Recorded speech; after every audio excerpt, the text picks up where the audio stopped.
안녕하세요. 김주갑의 경제부동산입니다. 구독, 알림 부탁드립니다. 오늘 9시 집값 핵폭탄이 터졌습니다. 은행 파산보다 무서운 공포가 옵니다. 2023년 집값이 50% 수준으로 반토막이 나며 미분양도 10만 가구로 예전 최고 수준에 육박한다는 보도자료입니다. 이미 IMF와 국내 기관들이 경고하였지만 이렇게 되면 2023년에 회복하기보다는 언제 반등할지 모르는 위험천만한 상황입니다. 유료 상담은 010-3999-8808 제가 직접 매수 타이밍과 입지를 추천해 드립니다. 지금 전화 주십시오. 오늘 9시 집값 폭탄 터졌다. 은행 파산보다 무서운 공포. 지금 이제 이 돈의 동굴이네요. 돈이 블랙홀처럼 빨려 들어가고 있습니다. 여기 보실래요? 자, 꼭지에서 선동, 부추김. 정말 특히 작년에 상투장에서 계속 부추겼던 전문가들 많아요. 이건 정말 심각한 문제죠. 왜? 집값이 뻔히 떨어질 게 눈에 보이는데 뭐 지금이 제일 싸다. 안 잡으면 큰일 난다. 강남 불패. 여러 가지 말들로 지금 거기에 쏘가가지고 집 잡은 사람들 많죠. 그런데 지금 어떻게 됐습니까? 여러분들이 생각했던 것보다 훨씬 많이 빠지잖아요. 제가 그전부터 반토막 그냥 기본으로 했는데 아예 믿지를 않더라고요. 반토막 하니까. 반토막은 기본인 거예요. 기본. 지금 또 바닥 멀었습니다. 아직도. 보실래요? 자, 집값 폭락으로 마음고생하고 있는데 선동과 부추김. 누가 집값으로 장난하나. 꼭지에서 매입 부추김. 세력들이 있어요. 그 내용들 한번 알아보고 피해자는 누군지. 먼저 건설사. 당연히 분양을 성공시켜야 하고 그리고 언론과 짝짝꿍 해가지고 분양가를 인상해야 하기 때문에 또 분양이 성공하려면 당연히 집값이 뛴다고 계속 바람을 넣어야겠죠. 언론사라고 해서 다 그렇다는 건 아니에요. 건설사도 다 그렇다는 건 아니고 이제 주력이 그렇다는 거죠. 건설사와 한몸뚱이로 집값 상승을 계속 부추깁니다. 자, 영업을 하는 사람들이 많아요. 영업을 하는 사람들. 속칭 전문가라고 해가지고 자기가 마치 미래를 다 내다보는 것이냐 계속 올라간다고 얘기하고 유튜버들 보세요. 특히 젊은 유튜버들 지금 머리에 쳐박고 반성해야 돼요. 경험도 없으면서 계속 올라간다. 지금 한마디도 저거 안 하고 있죠. 여러분들한테 사과. 경험이 없으면 좀 정확하게 보고 판단해야죠. 왜냐하면 폭등과 폭락이 워낙 심각하기 때문에 꼭지 잡으면 문제예요. 카페. 모 카페는 100만 명이 넘는데 맨날 집값 올라간다. 고. 법인들 아예 집 싹쓸이 했어요. 부자들 이미 다 털고 나오긴 했는데 그 전에 다주택으로 엄청 돈을 많이 벌었겠죠. 바로 이런 사람들이 세력들이라고 할 수 있고 내용 전국 거품 지역별 호재 강조하면서 매입을 계속 유도. 어떻게 호재라는 말에 다 넘어가요. 여러분들 호재는 집값이 뛰었을 때 거품으로 올라와요. 이 호재 때문에 무너져 버리는 거예요. 꼭 기억하세요. 호재가 많을수록 하락장에 분규된다. 지금 GTX라든가 재건축, 재개발하는 데 박살나고 있잖아요. 왜? 그 호재로 거품이 많이 꼈기 때문에. 상급지 아파트 영끌, 갭투자 계속 강조해가지고 지금 아주 심각하고 못난이도 유도합니다. 이제 다 뛰니까 나홀로 아파트도 뛴다.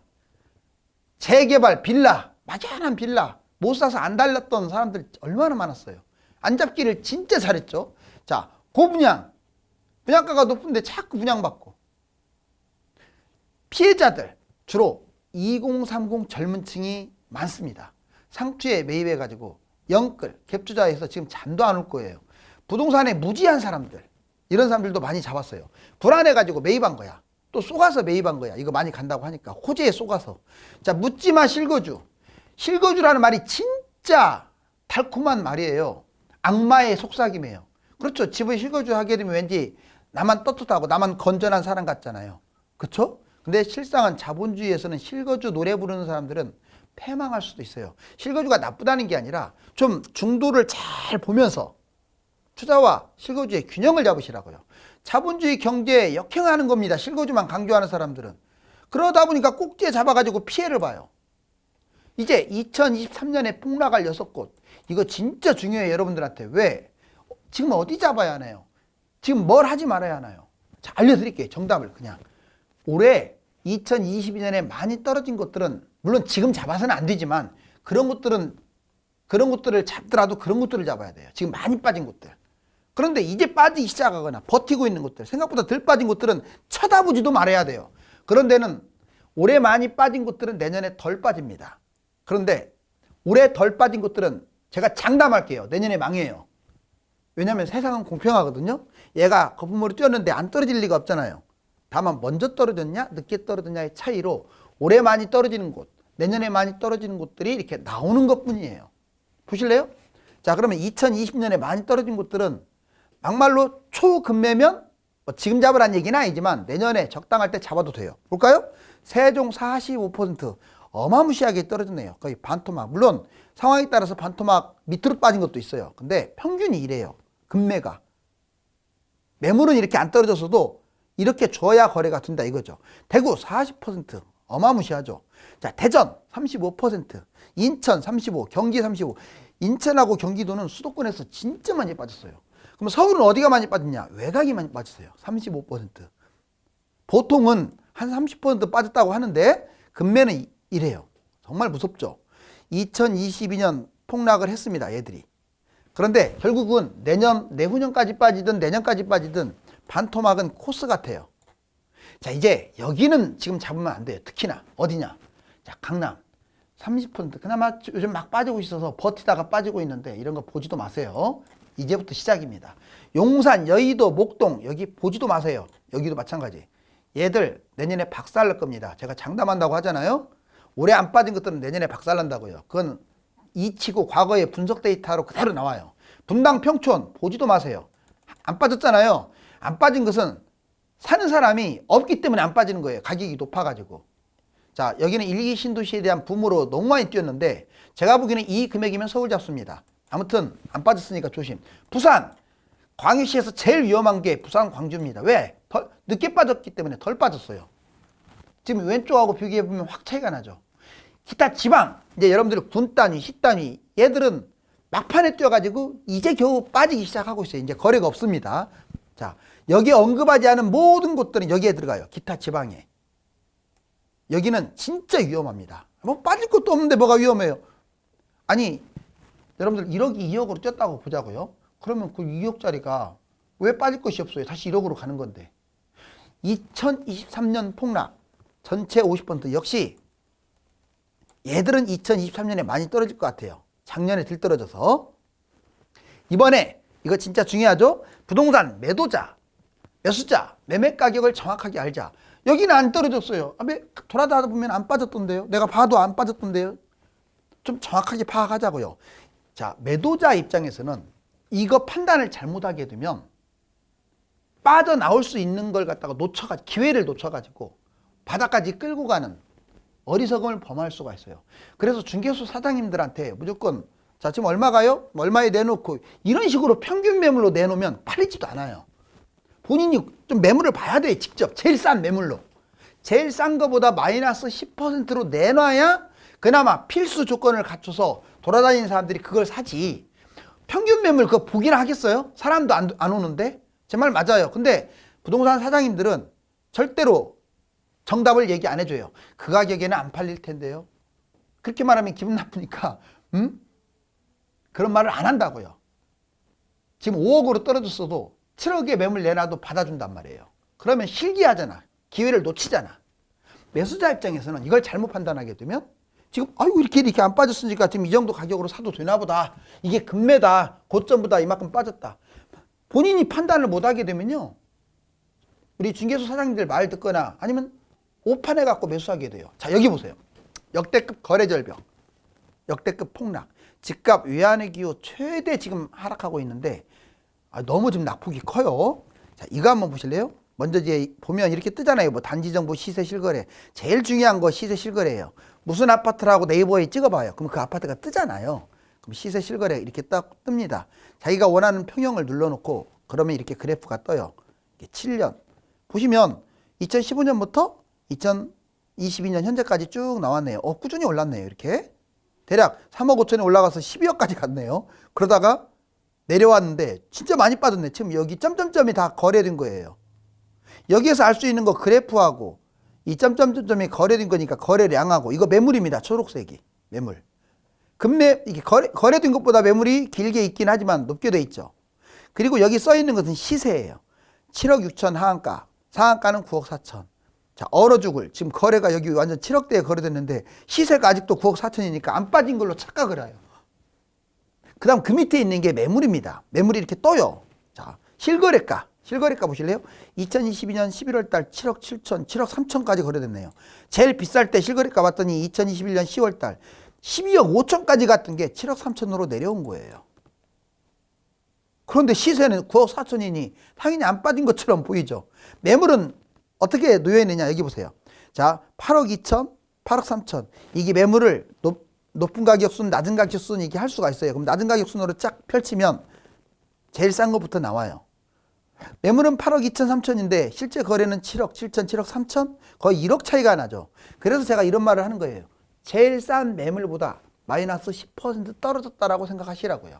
자, 오른쪽으로 말해줄게요. 실거래 그래프. 실거래 가격, 그렇죠? 실거래 가격 떴죠? 여기 이게 실거래잖아요.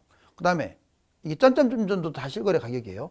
7년간 그래프 떴고 거래량, 이 점점점점 이게 다 이게 거래량인 거예요. 그 다음에 매물 분포도. 자, 매물 분포도면은 여기 매물 있죠? 이렇게 나오죠? 그리고 여기에 이제 초록색도 매물 분포도에 나와요. 이렇게 길게 늘어집니다. 가격이 얼마부터 얼마까지 초록색으로 돼 있어요. 그 다음에 시세, 상한가, 하한가. 여기 시세 써 있죠? 이건 1층 기준이고 여기는 이제 로얄층 기준인데 맞지를 않죠? 실거래하고도. 자, 날짜별 실거래 가격. 이게 날짜별 실거래 가격이에요. 이거 날짜별로 쭉 뜹니다. 자, 그 다음에 매물 낮은 순으로 해놓고 판단하세요. 매물. 그러면 이게 뭔 말을 하려고 지금 이 말을 하느냐? 시세를 정확하게 파악하라고요. 매도자가 됐든 매수자가 됐든. 자, 먼저 단지 주변에 실거래 가격 날짜를 파악하세요. 그러니까 이걸 정확하게 파악하라고요. 실거래하고 그 다음에 날짜 이런 것들을. 단지 것만 보지 말고 그 주변의 아파트도 같이 봐야 돼요. 두 번째, 단지하고 주변 아파트 제일 낮은 매물을 파악하세요. 제일 낮은 매물 여기 찍어놨잖아요. 제가 이런 식으로 낮은 가격순으로 해놓고 제일 낮은 매물. 왜? 이거보다 싸게 거래돼요. 다. 평균 매물로 거래 안 됩니다. 제일 낮은 가격보다 10% 밑으로 거래된다고 했어요. 그러니까 파는 사람은 그걸 감안해서 내놔야 돼, 매물을. 그런데 그렇게 안 내놓고 그냥 그저 내놓으면 이거 1년 있다가도 안 팔려요. 거래가 없는 데다가 아니 중간 매물로 내놨으니 그게 팔리겠어요? 제일 싸게 내놔야 팔립니다. 그 다음에 제일 낮은 매물 실거래 마이너스 10%라고 써놨어요. 매도자는 높게 내놓으면 타이밍을 잃어버려요. 그래서 제일 싼 매물, 이게 8억 2천인데 실거래 지금 7억 3천에 됐잖아요. 그러니까 제일 싼 매물보다 마이너스 10% 다운시켜라. 매수자는 시세 매물가 잡으면 큰 손실. 매수자는 이거 보면 이거 시세 봤다가는 망하는 거죠. 그리고 실거래도 보고 매물도 보면서 아, 이거보다 더 낮게 잡아야 하는구나 하는 걸 깨달아야 돼요. 이번에 무주택, 소자본 항상 이것 때문에 망한다. 자, 버블 정점은 누구도 모른다. 한 발 빼고 때를 기다려라. 지금 집을 팔았거나 또는 집을 안 팔았어도 무주택으로 있는 분들이거나 또는 소자본을 갖고 있는 사람들이 꼭 뭔가를 하려고 하다 보니까 망해요. 좀 제발 부탁이니까 은행에 그냥 저금해 놓으세요. 그리고 때가 되면 잡으시든지 갈아타시든지. 여기 보세요. 자, 일단 집이 없다는 것은 집 있는 사람보다 가난할 확률이 훨씬 높은데 이걸 돈을 불린다는 명목으로 주식하고 암호화폐에 투자하는 거예요. 이러면 인생 끝장나는 거예요. 절대 투자하지 마세요. 지금 주식이나 가상화폐, 특히 무주택 있는 사람들.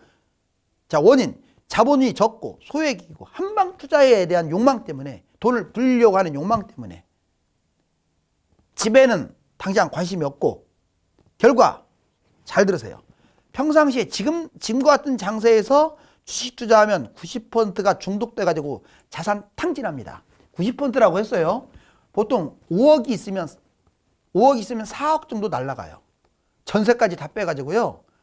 이게 중독되기 때문에 못 빠져나옵니다. 절대 하지 마세요. 지금이라도 빨리 빠져나오세요. 돈 벌 생각 하지 마시라고요. 주식하고 암호화폐하고. 할 때가 있어요. 이것도.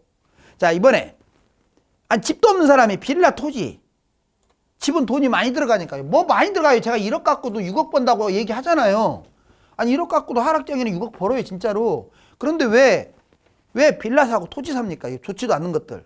아파트에 비해서 가격이 싸고 문제 투자 금액이 적고 하다 보니까 이거 투자하는데 상품성이 없어요. 안 팔려요, 이거. 토지는 세금 덩어리고 결과 안 오르고 안 팔리고 평생 가난해집니다. 차라리 은행에다 저금했다가 아파트로 들어가라고요. 폭락장에. 왜 이런 걸 사요? 자, 사업하지 마세요. 웬만하면. 어쩔 수 없이 하는 거라면 열심히 연구한 다음에 하시고. 현금이 있어 사업으로 성공, 환상. 항상 환상에 사로잡혀요. 문제, 1년 안에 70% 문닫는다는 거 아세요? 자, 그 다음에 자본금 잃고 뭐 인테리어 비용도 엄청나게 날리고 돈도 못 벌고 평생 회복도 불능할 수가 있어요. 사업은 함부로 하면 안 돼요. 평생 임대 사는 사람도 똑같아요. 원인, 공공임대, 국민임대, 전월세. 아예 습관돼 가지고 집 살 생각을 안 해요.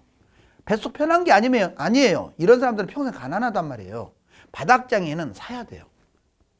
문제, 자산 증식이 안 돼. 결과, 물가는 계속 올라가지. 화폐 가치는 하락하지. 결국은 평생 임대에 살게 되면 가난해질 수밖에 없죠. 자, 다주택 영끌, 갭투자, 원금 탕진 수들어가다. 여러분들 10억짜리 아파트가 4억 정도 떨어졌다고 보자고요. 반토막 아니라도. 자, 먼저 다주택부터. 다주택은 10억짜리 아파트 3개 갖고 있다고 보자고요. 그러면 자기 자본금은 12억이고 전세 끼고 잡아서 3개를 잡았는데 전세가 18억이야. 자, 그러면 이게 30억이 18억, 이게 3개니까 떨어졌다고 보자고요. 그러면 자기 자본은 다 탕진한 거야. 빵원이에요, 빵원. 이제 전세만 남았네. 전세만. 그런데 이렇게 매매가가 떨어지면 전세가들 안 떨어지겠어요? 전세가도 18억이 아니라 뭐 12억으로 떨어질 거 아니에요. 자본 탕진, 전세 돌려줘야 하는데 못 돌려줘요. 결국 경매당합니다. 제일 위험한 게 다주택자들이에요. 잊지 마세요. 두 번째, 영끌. 자, 10억. 자기 자본금은 4억인데 대출을 6억 왕창 끌어당겨가지고 이렇게. 결국은 4억 떨어지면 6억으로 떨어지면 자본금 빵, 대출 6억. 빚 갚느라고 원리금 갚느라고 정신없죠. 자본 탕진, 원금 이자 계속 내야 하고. 결국은 이거 못 버티게 되면 경제 파탄도 가져올 수 있어요. 갭투자도 상당히 위험합니다. 오히려 영끌보다 위험한 게 갭투자예요. 언제? 꼭지에 잡은 사람들. 바닥은 위험하지 않는데 지금도 위험합니다. 갭투자는. 자, 10억. 자본 4억 가지고 전세 6억 가지고 잡았어. 그런데 4억 떨어지니까 내 자본이 사라져 버렸어. 전세 6억 남았네요. 그럼 전세 돌려줘야 하는데 이제 전세 올 거 아니에요. 누군가. 전세가도 떨어질 거 아니야. 그럼 못 돌려줘. 떨어져 가지고 받아서 줘야 하는데. 자본 탕진, 전세 불능. 결국 경매당합니다. 다주택보다는 좀 낫지만 경매당하는 건 똑같아요. 돈이 없다면. 이제 신용대출, 왕창 신용대출을 받아서 메꿔야겠죠. 이제 물가 매매, 실거래, 금리, 대출이자 볼까요? 여기 보시면 CPI. 자, 물가가 쭉 꾸준히 이렇게 올라가는 모습. 그리고 서울 아파트 보세요. 빨간색. 결국 조금 내려가는 모습이 보이죠. 자, 이번에는 실거래가 지수. 자, 서울 아파트 초록색. 어떻습니까? 엄청 쪘다가 이만큼이나 내려왔네요. 상당히 눈에 보일 정도로 많이 빠졌죠. 지금 2006년에서 2012, 14년으로 내려왔는데 지금 이때는 이런 그래프가 안 보이는데 정말 많이 떨어진 것으로 보이네요. 이건 전국입니다. 빨간색은. 전국도 많이 빠졌죠. 자, 오른쪽 보면 기준금리 인상. 지금 녹색이 미국인데 거의 5% 육박하죠. 이게 5% 육박. 녹색. 그리고 거의 4% 정도 4%에 위치하고 있는 우리나라 금리, 기준금리. 아마 내년 3월 정점 찍고 내려갈 것으로 보여집니다. 이러다 보니까 가계대출이 이렇게 자 이자 부담이 이렇게 늘어나는 거예요. 기준금리가 올라가고 대출금리가 올라가다 보니까 뭐 18년에 67였는데 67조였는데 지금은 126조 거의 2배로 늘어났네요. 4년 만에. 이자 부담이. 내년 미분양 10만 가구 유력. 벌써 뉴스에서 나오고 있어요. 보면 내년 미분양 10만. 정부 선제 조치 나설까. 예전에 2008년에 16만 가구, 12만 가구 있었는데 지금 1만에서 4만까지 기하급수로 올라가는데 이제 3기 신도시 분양하게 되면 이렇게 올라올 거예요. 여기까지. 이러는 순간 미분양 천지가 되고 집값은 압이 교환이 됩니다. 여기 주택청약 가입자 수 급감하는 거 보세요. 지금 21만이나 줄어들었네요. 11월 달 기준으로 확 내려가고 있죠. 그 다음에 이거는 1순위 청약 경쟁률. 세상에 정말 400대, 300대 1 했던 게 이렇게 내려가는 거, 줄어드는 거 보세요. 이게 언제 수준까지 줄어들었냐. 2014년 경쟁률하고 비슷해요. 여러분들 2014년이면 그래도 그때 집값이 이제 올라가려고 하는 초기인데 그때하고 맞먹는다는 얘기는 내년 지나면 이제 2013년 사실상 미분양이라는 뜻이죠. 완벽하게. 집값 폭등 통계 조작.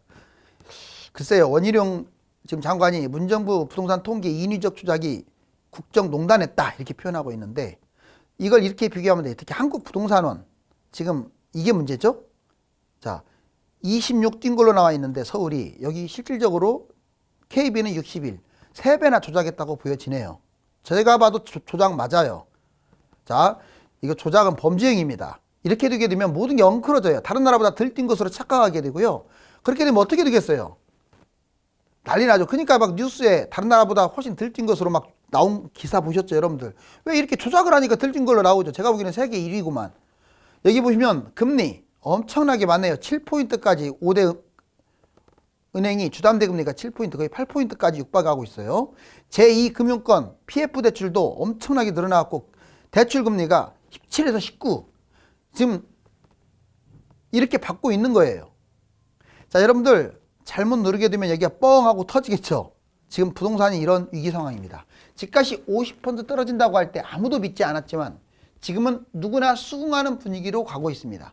지금부터 10년간 오르지 않는 아파트들이 70% 이상이 될 것이라는 말은 믿으시나요?